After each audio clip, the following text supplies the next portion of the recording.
Welcome to Wisdom for the Present, where we take ancient truth and bring it into clear, modern understanding. This episode uses AI-generated narration based on human-researched and written material. Thanks for having me. I'm really looking forward to this one. Yeah, me too. Because, usually when we talk about a medical diagnosis, there's this expectation of absolute precision. Right. It's like engineering. You break your arm, the x-ray shows that jagged white line, and the doctor just points and says, there it is, broken or not broken. It's binary. It's clean. It's comforting, really. I mean, Yeah. We are deeply conditioned to, things that are visible, categorizable, and definitively solvable. Exactly. But then you step into the world of human psychology. You step into the world of power dynamics, of betrayal, of what actually makes us tick beneath the veneer of civilized society, and suddenly that x-ray machine is completely broken. Yeah, the lines are not clear at all. Right. We're looking at a diagnostic landscape that is incredibly murky. And to explore that murkiness today, we are taking a deep dive into what is basically a psychological escape room. I love that analogy. Think about the setup we are looking at here. A man orchestrates a massive storm to trap all of his past enemies in a completely controlled environment, a deserted island. Right. And he does this to test them, to torment them, and to manipulate their every move. But the grand irony is that in putting all these people through this psychological crucible, he actually ends up testing himself most of all. Which is exactly why we are pulling from the specific sources we have today. We're looking at a text that, on its surface, is a 17th century fantasy featuring a wizard, a deformed monster, an airy spirit, and a shipwreck. Yeah, Shakespeare's The Tempest. Exactly. But through the analytical lens of a brilliant 19th century commentary, specifically the essays of William Hazlitt, we are going to deconstruct how this narrative is actually one of the most piercing explorations of human nature, the corrupting influence of power, and really the illusion of reality itself. And that is our mission today, because assuming you know the basic architecture of The Tempest, you know it's framed as this massive magical spectacle. But the commentary we are leaning heavily on today argues that this isn't really a play about magic at all. No, not at all. It's a play about the interior human landscape, just masquerading as a fantasy. What's fascinating here is how this 19th century critical lens frames the concept of universal genius. The argument being made is that Shakespeare's imaginary magical characters, the spirits, the half-demons, are fundamentally as consistent and psychologically true as his real human ones. Right. The commentary suggests that if we suppose such preternatural beings to exist at all, they could not act, speak, or feel otherwise than as they are written here. There is this truth of character and nature that presides over the entire invention. Okay, let's unpack this right away, because the idea of a psychologically true half-demon or fairy, it sounds almost like an oxymoron. Sure. How can something that doesn't actually exist have a consistent psychology? Because it's not just about, taking a human brain and putting it into the body of a monster. Yeah. That would just be cheap fantasy. Right, like a guy in a rubber suit. Exactly. What the commentary points out is that a completely unique linguistic architecture, a specific set of manners, and a distinct emotional baseline are invented for these beings. They represent different elemental states of existence. Okay, I see. And the island setting itself acts as the ultimate laboratory for this experiment because it suspends all the normal laws of human society. Yeah. You don't have courts, you don't have societal pressures or magistrates. Yeah. You just have raw survival colliding with elemental magic. It is the perfect petri dish. And we have to look at the psychological state of the man running this petri dish, Prospero, before the experiment even begins. Yes, the architect of it all. Right. We all know he was the rightful Duke of Milan, usurped by his brother Antonio and cast out to sea. But let's look at why that happened. Prospero admits early on that he grew obsessed with his studies. He mentions the liberal arts. Now, for a modern listener, liberal arts might just sound like, a university degree in English literature or something. But in the context of the Renaissance, what does that actually mean? Oh, it's completely different. In that era, the liberal arts absolutely encompassed the occult, alchemy, astrology, and the esoteric sciences. Wow, okay. It was the pursuit of hidden knowledge, the attempt to understand and control the secret mechanics of the universe. Prospero became, in his own words, transported and wrapped in secret study. Right, he was totally consumed by it. But the psychological failure here, the flaw that sets the entire tragedy in motion, is that in his pursuit of this cosmic knowledge, He completely abandoned his worldly responsibilities. He just walked away from his job. Basically, yeah. He handed the daily, tedious, messy management of his state over to his brother. He effectively checked out of reality. I mean, he wanted the title of the Duke, but he didn't want to do the actual, boring job of ruling. He wanted to sit in his library and read about the cosmos. Yes, exactly. And as a result, a very real, very ruthless political reality came up from behind and just swallowed him whole. His brother Antonio makes this treacherous deal, usurps him, and throws Prospero and his infant daughter onto a rotting, unseaworthy boat. Which sets up one of the most brilliant structural inversions in the entire text. It's something our 19th century commentary highlights beautifully. Oh, the thing about the magic. Yeah. When you look closely at the narrative, the preternatural elements, the magic, the spells, the invisible spirits, they are written with a profound air of reality. Yeah. They are palpable. They have distinct rules and heavy consequences. But the real events and the civilized human characters, they behave with the wildness of a dream. The magic feels real and the reality feels like a nightmare. I love that observation. It's so accurate. Because you see it immediately when the human survivors from the shipwreck wash ashore on this island. They're wandering around in a daze, just completely disoriented. Right. And Gonzalo, the honest old counselor who originally helped save Prospero's life all those years ago, starts philosophizing. He looks around this raw, untamed island and immediately starts designing a utopia in his head.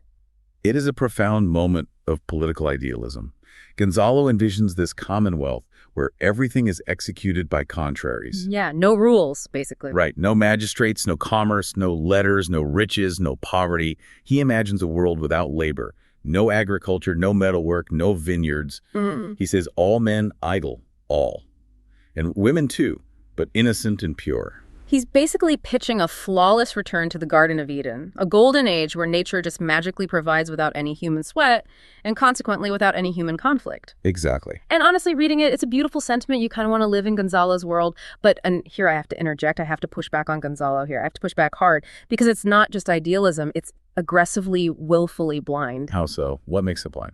Because while Gonzalo is waxing poetic about this pure, innocent, weaponless society where treason simply doesn't exist, Antonio and Sebastian are literally standing 2 feet away from him, rolling their eyes and actively plotting to murder the sleeping king of Naples. Yeah, it's incredibly dark. Gonzalo is dreaming of angels while standing in a shark tank. It makes him look dangerously naive. And that tension is entirely the point.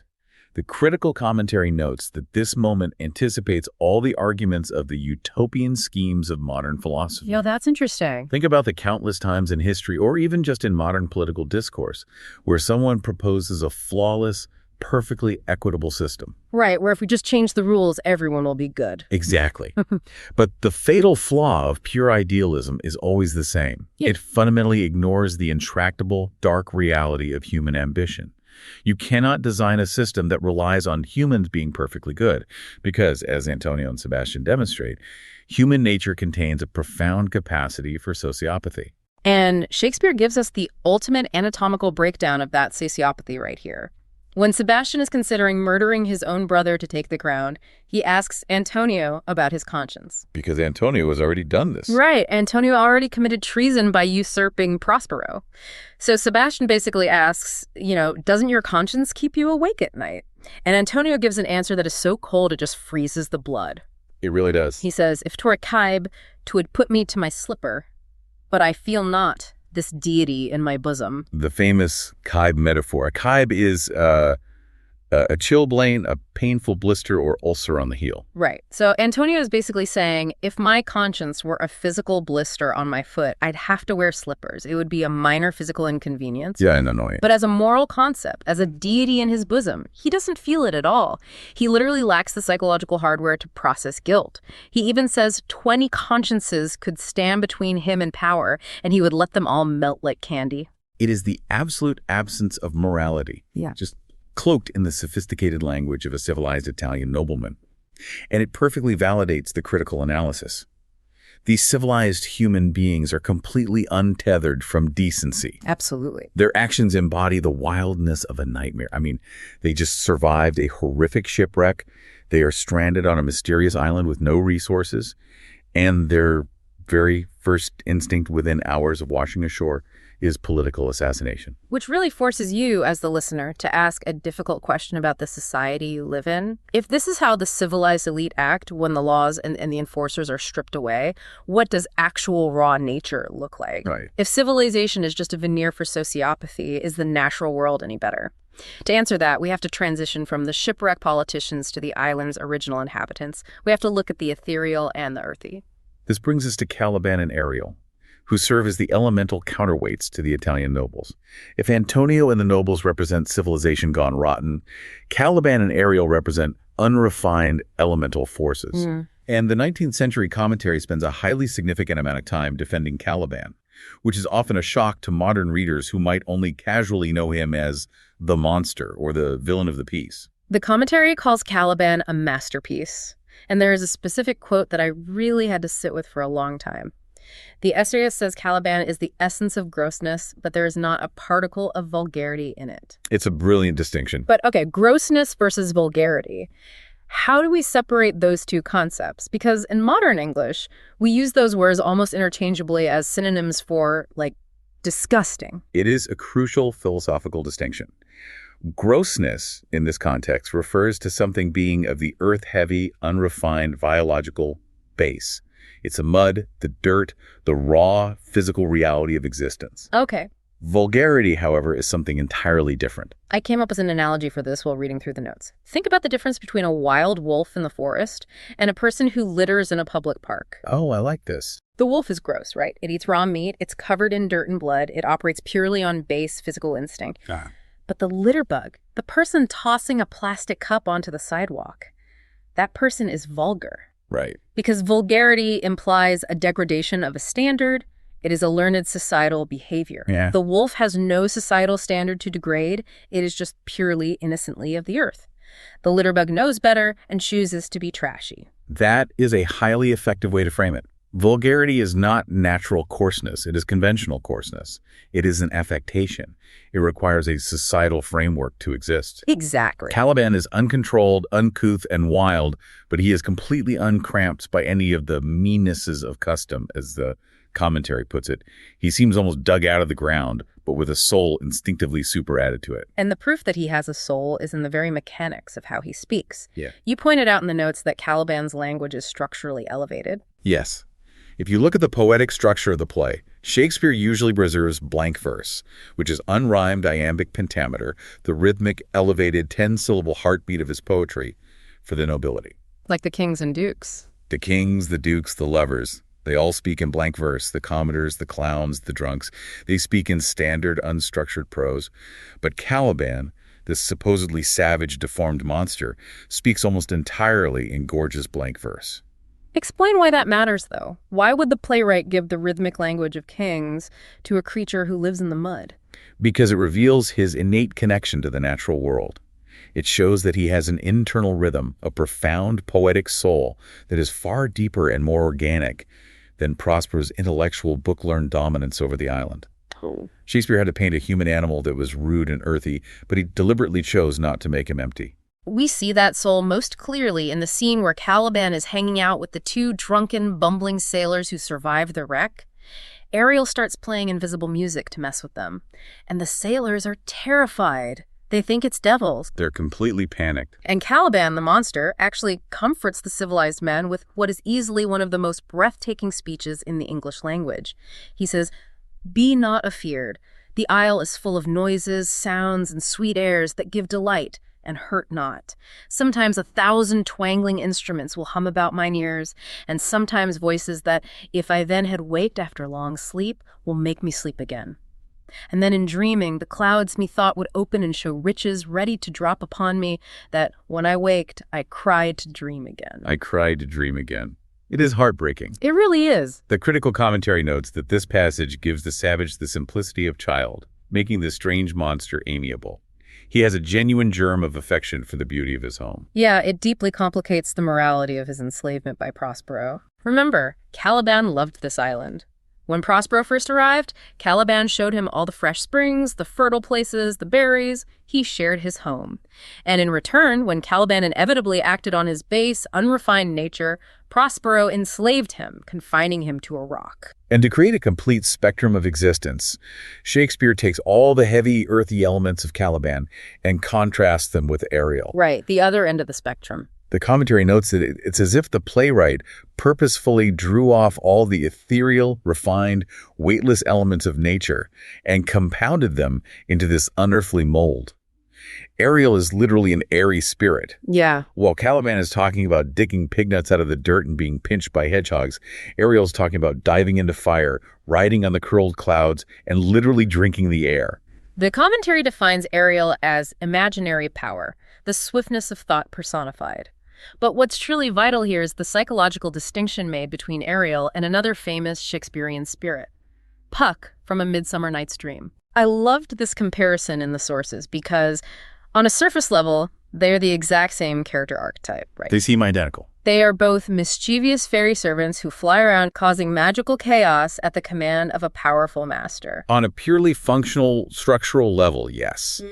But psychologically, they are total opposites, specifically regarding the capacity for empathy. Okay, unpack that for us. The commentary points out that Puck is fundamentally a wanton mischief maker. He is a madcap sprite who actively laughs at the humans he misleads.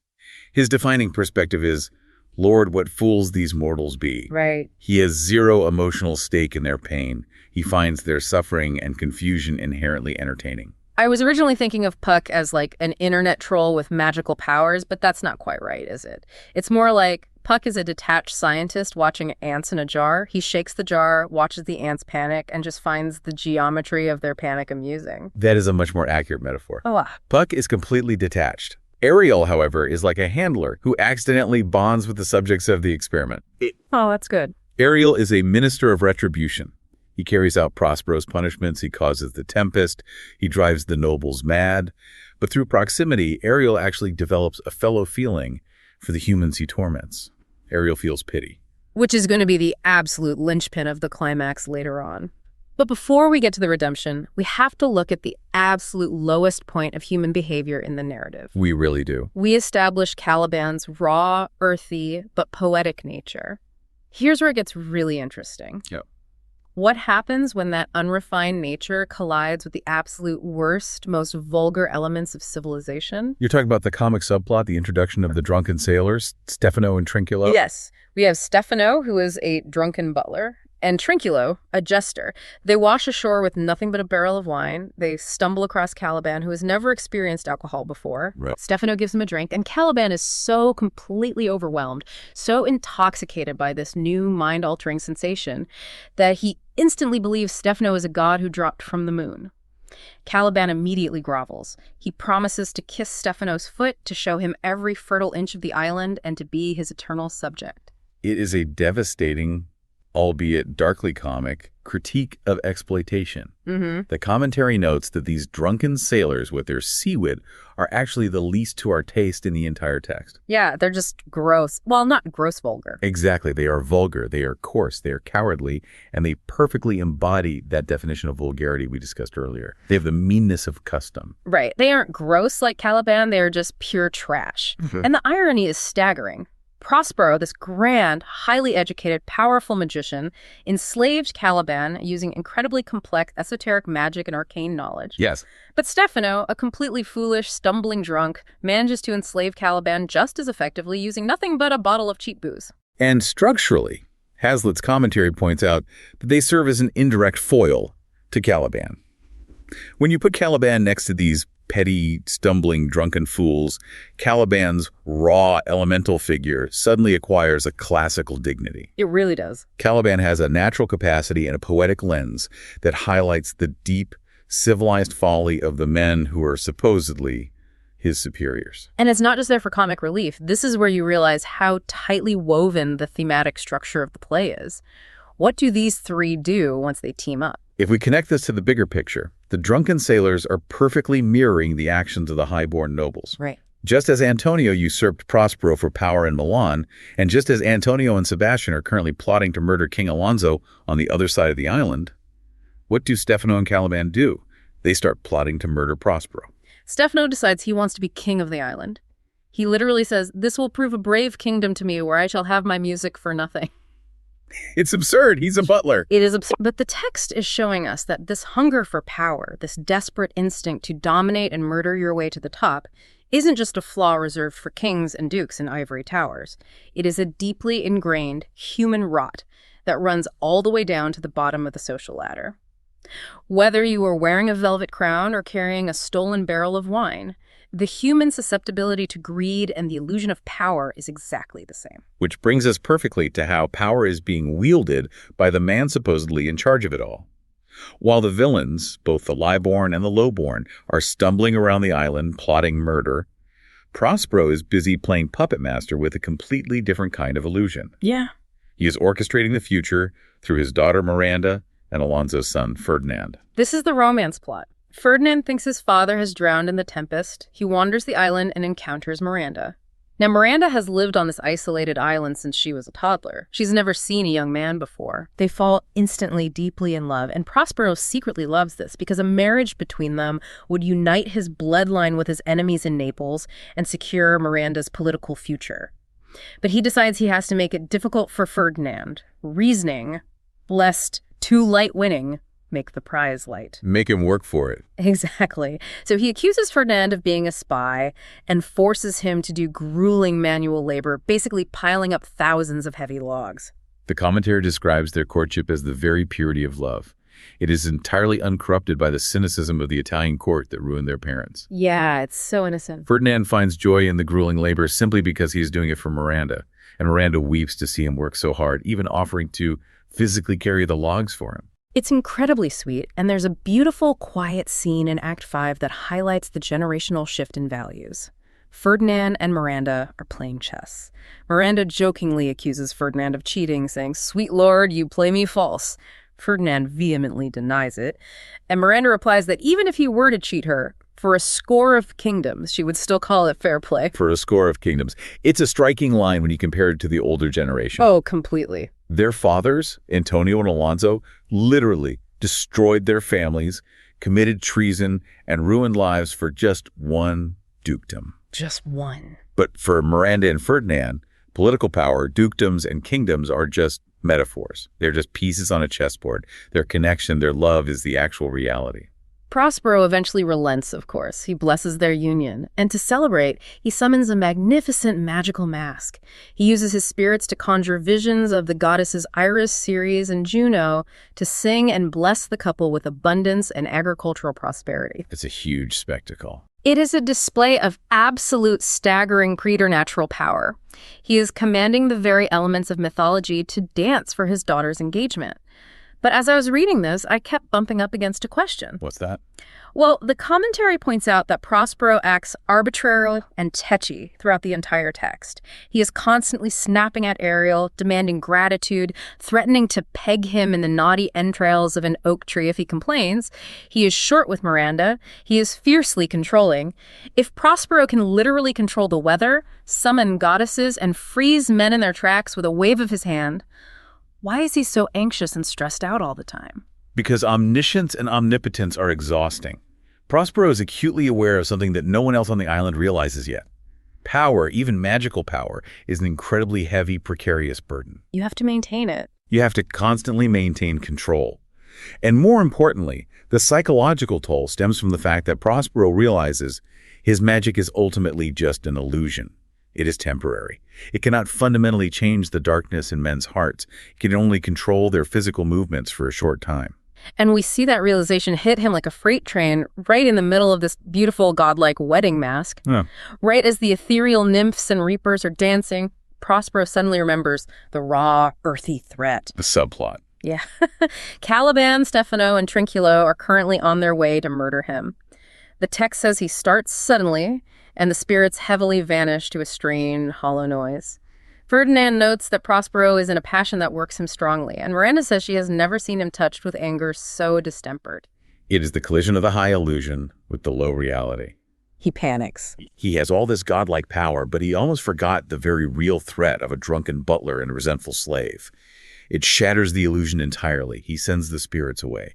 And this brings us to what has to be the most philosophical, iconic, and frankly, haunting moment of the text, the breaking of the illusion. He turns to Ferdinand, who is understandably freaked out by the sudden, violent end of the magical pageant, and Prospero delivers a speech that completely transcends the narrative.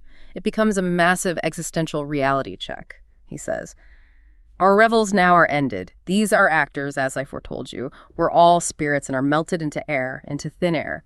And like the baseless fabric of this vision, the cloud-capped towers, the gorgeous palaces, the solemn temples, the great globe itself, yea, all which it inherit shall dissolve. And like this insubstantial pageant faded, leave not a rack behind. We are such stuff as dreams are made on, and our little life is rounded with a sleep." It is arguably one of the most profound passages in Western literature because of the scale of what he is equating. It's massive. Prospero is taking his magical mask, the spirits, the visions, the entertainment he just conjured, and equating it directly with the physical, tangible world itself. The towers, the palaces, the temples, the earth. He says it will all dissolve just like the magical vision did. He's saying that our entire lives, all our political struggles, our betrayals, our empires, our hoarding of wealth, it is all just a temporary construct. We are literally made of the same transient, insubstantial stuff as dreams. It all fades to nothing. And here's where the 19th century commentary introduces a brilliant, highly debated critique of how we consume this kind of art, specifically regarding the physical stage. Oh, the theater critique. Yes. The author takes a fascinating detour into A Midsummer Night's Dream to make a point about the cognitive limits of physical reality when trying to capture the infinite scope of the imagination. Yeah, the essayist is famously grumpy about seeing these plays performed live in a physical theater. He basically argues that putting fantasy on a physical stage actually ruins it. He says that when A Midsummer Night's Dream is acted out, it is converted from a delightful fiction into a dull pantomime. His argument is rooted in how the brain processes information. When you read the text, your imagination is infinite. Every circumstance, near or remote, has an equal chance of being kept in mind. Because it's all in your head. Exactly. Your brain builds the world, and therefore the world has no boundaries. But the physical stage is, as he puts it, a picture without perspective. Everything is forced into the foreground. A fairy who is supposed to be an ethereal spirit is suddenly a 6-foot-tall actor stomping around on wooden floorboards. Right. The moment you make an airy shape into an unmanageable reality, it loses its magic. Fancy cannot be embodied. Okay, but I have to challenge this. I really have to push back here because we need to modernize this debate. The critic was writing in the 19th century. He was dealing with guys wearing donkey heads made of papier-mâché and actors in tights tripping over props.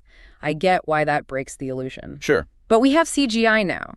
We have billions of dollars of digital rendering technology. We can make a fairy look perfectly real on a screen. We can make Ariel literally made of bioluminescent light, or make Caliban look like a seamless, terrifying creature of the earth. Doesn't modern technology completely solve this problem? Doesn't CGI actually free the imagination by making the impossible look seamless? That is a very common modern defense. But if we connect this to the bigger picture of cognitive load and imagination, I would argue that the critic's point still stands entirely. And perhaps it is even more relevant today with CGI than it was with papier-mâché. Really? How so? Because the core of the argument isn't about the quality of the special effects. It is about the caging of the imagination through passive consumption. When you read a text, your brain is an active participant. Okay, yeah. You are co-creating the universe with the author. The image of Ariel in your mind is uniquely yours, tied to your own subconscious understanding of what air and spirit feel like. Right, you're filling in the blanks. The moment you render it flawlessly on a screen, no matter how photorealistic and perfect the CGI is, you have defined its absolute limits. You have told the viewer exactly what to see. You remove their imaginative participation and replace it with passive consumption. You take the infinite potential of the mind and lock it into a finite, rigidly defined pixelated box.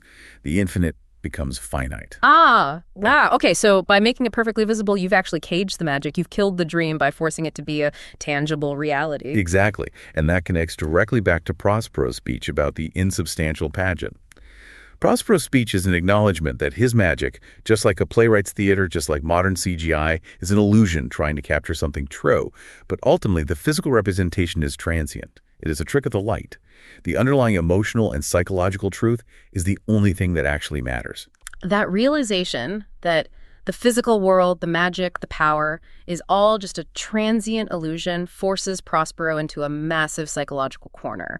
Because if magic is transient, and if the physical world is just a dream, and if power is meaningless, what is the point of his 12-year revenge plot? Right. It completely undercuts his whole mission. Prospero has spent over a decade stewing in his anger, planning this exact moment. He has his enemies completely at his mercy. They're trapped in a grove, driven out of their minds by his spells. King Alonso is mourning a son he thinks is dead. Antonio and Sebastian are terrified and confused. Prospero has won. He has absolute leverage. Now he must make a choice about what to do with that leverage. And the catalyst for that choice comes from the most unlikely, profound source in the entire text. The non-human spirit, Ariel. This is the massive payoff to what we discussed earlier about Ariel's capacity for empathy versus Puck's detachment. Ariel comes to Prospero and reports on the psychological state of the prisoners. Ariel says they are brimful of sorrow and dismay, specifically noting the good old Lord Gonzalo, whose tears are running down his beard like winter drops from a reed. And then Ariel delivers the line that pivots the moral axis of the entire play. Ariel says, "Your charm so strongly worksome that if you now beheld them, your affections would become tender." Prospero asks, "Dost thou think so, spirit?"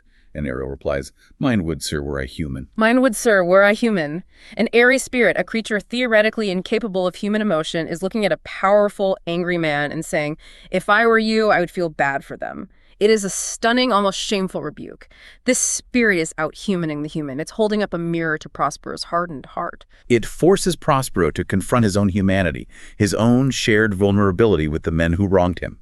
And Prospero's response serves as the moral thesis of the entire narrative. He says, "And mine shall. Hast thou, which art but air, a touch, a feeling of their afflictions, and shall not myself, one of their kind, that relish all as sharply passion as they, be kindlier moved than thou art?" And then he delivers the crucial defining realization.